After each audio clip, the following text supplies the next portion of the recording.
పుంగనూరు జన సైనికులకి, వీర మహిళలకి అందరికీ హృదయపూర్వక నమస్కారాలు. ముఖ్యంగా ఈ వేదికను అలంకరించి ఈ ప్రోగ్రాం నిర్వహిస్తున్నటువంటి వేణుగోపాల్ రెడ్డి గారికి, మన తిరుపతి ఎమ్మెల్యే ఆరణి శ్రీనివాసులు గారికి, నా స్నేహితుడు అజయ్ గారికి, డాక్టర్ హరిప్రసాద్కి, కిరణ్ రాయల్కి, కోట వినుత, కీర్తన, నాగేంద్ర, సుభాషిణి, అలాగే పొంగునూరు చిన్న, నరేష్, రమణ, విరూపాక్షి, మీ అందరికీ హృదయపూర్వక ధన్యవాదాలు, అభినందనలు తెలియజేస్తున్నాను. మొదట నేను పెద్దగా స్పీచ్ ప్రిపేర్ అవ్వలేదు, కానీ కొన్ని విషయాలు మీతో షేర్ చేసుకోవాలనిపించింది. సో చాలాసార్లు చాలా వేదికల్లో అందరూ చెప్పిన మాట మళ్ళీ ఇంకొకసారి మీతో గుర్తు చేస్తున్నాను. కూటమి ప్రభుత్వం వచ్చి 7 నెలలు అయింది.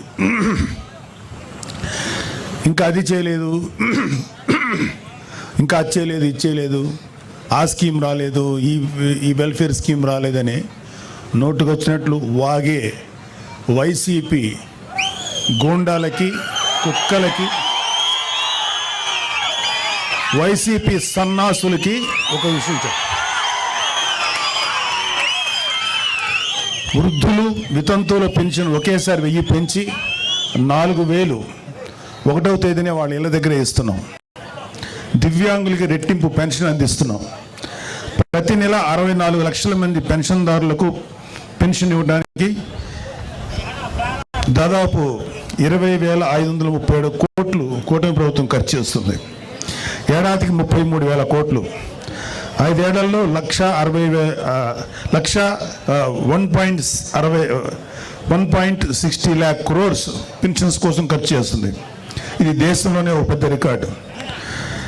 గత జగన్ ప్రభుత్వం మొదటి 4 నెలల్లో పెన్షన్ 250 రూపాయలు పెంచడం తప్ప మరి ఏ ఇతర నవరత్న హామీలను కూడా అమలు చేయలేదు. గుర్తుపెట్టుకోండి. రాజధాని అమరావతికి 15,000 కోట్లు, పోలవరానికి 12,000 కోట్లు కేంద్రం నుంచి నిధులు సంపాదించుకున్నాం.